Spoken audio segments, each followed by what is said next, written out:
अभी चलते हैं बिहार, जहां 4 दिन से शांत बैठा विपक्ष अब क्या नई रणनीति बना रहा है और प्रचंड बहुमत वाली बीजेपी सरकार ने इस सत्र के लिए क्या तैयारियां की है, कौन कौन से बिल पेश करने की तैयारी है, इसके लिए चलते हैं बिहार में हमारे संवाददाता सर्वेश के पास।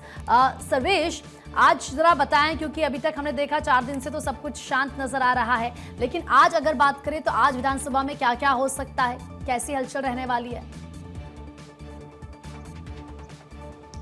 देखिए, आज चौथा दिन है और निश्चित तौर पे दो दिन थे। पहला दिन तो विधायकों का ओथ था, दूसरे दिन आपने देखा होगा कि विधानसभा की कोई कार्रवाई खास उस दिन भी नहीं चली, और तीसरा जो दिन था वो राज्यपाल का अभिभाषण का दिन था। तो एक तरह से कहा जाए तो 3 दिनों के का जो सत्र था वो पूरा हो चुका है। चौथा और पांचवा 2 दिन का सत्र बचा हुआ है। आज जो है, कल राज्यपाल का जो अभिभाषण हुआ है उस पर आज चर्चा होगी। पक्ष और विपक्ष की तरफ से इस पर चर्चा की जाएगी, क्योंकि कल ही जब राज्यपाल अभिभाषण अपना दे रहे थे उस वक्त एक समस्या, तकनीकी समस्या आई थी, उनकी आवाज़ क्लियर नहीं आ रही थी, जिसको लेकर विपक्ष ने हंगामा किया और सीधे तौर पे कहा कि जो साउंड सिस्टम लगाया गया है उसमें रिश्वतखोरी की गई है। तो इस तरह के आरोप कल भी लगाए गए थे।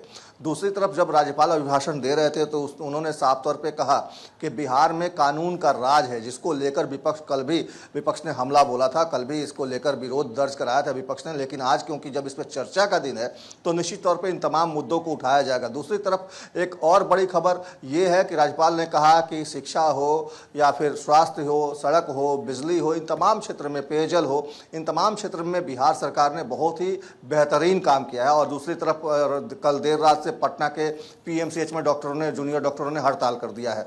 तो स्वास्थ्य की एक तरफ राज्यपाल ने कल ही अभिभाषण में अपने कहा कि स्वास्थ्य सुविधाएं बेहतर हुई हैं, और दूसरी तरफ कल देर रात से जब पीएमसीएच के जूनियर डॉक्टरों ने हड़ताल कर दिया है तो आज ये मुद्दा काफ़ी गरमाने वाला है। 2 दिन जो सत्र का है, हालांकि बिहार में गुलाबी ठंड का एहसास लोगों को होना शुरू हो गया, लेकिन सदन के अंदर गर्मा गर्मी देखने को मिल सकती है। और आज इसकी तैयारी विपक्ष करके आया है, क्योंकि और सबसे बड़ी एक और बात है कि तेजस्वी यादव इस मौके पर नहीं है।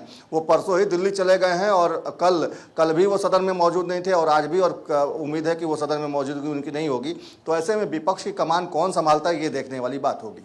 और इसके अलावा देखा जाए राज्यपाल के अभिभाषण पर भी चर्चा होगी सर्वेश, और साथ ही साथ हम देखें कि कई जो संशोधन बिल हैं उनको भी पेश किया जाएगा, उनको भी रखा जाएगा पटल पर।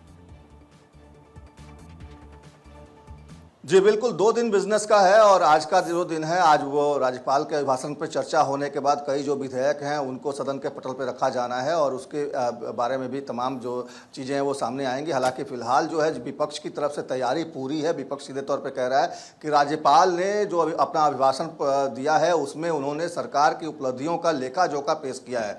राज्यपाल को निष्पक्ष तरीके से बातों को रखनी चाहिए, क्योंकि बिहार में लगातार आपराधिक घटनाएँ बढ़ रही हैं, बिहार में लगातार शिक्षा व्यवस्था को लेकर सवाल उठाए जा रहे हैं, नियुक्तियों को लेकर सवाल उठाए जा रहे हैं, बेरोजगारी, पलायन का मुद्दा है, वोट चोरी का मुद्दा है। तो ये तमाम मुद्दे जो हैं आज, क्योंकि बिजनेस का दिन है तो निश्चित तौर पे आज विपक्ष के तेवर थोड़े कड़े देखने को मिल सकते हैं और विपक्ष अपनी तरफ से अपनी आवाज़ बुलंद करने की पूरी कोशिश करेगा। हालांकि कुछ विधेयक भी पेश होने हैं आज सदन के पटल पर। ठीक है सर्वेश, आपका बहुत बहुत शुक्रिया तमाम जानकारी देने के लिए।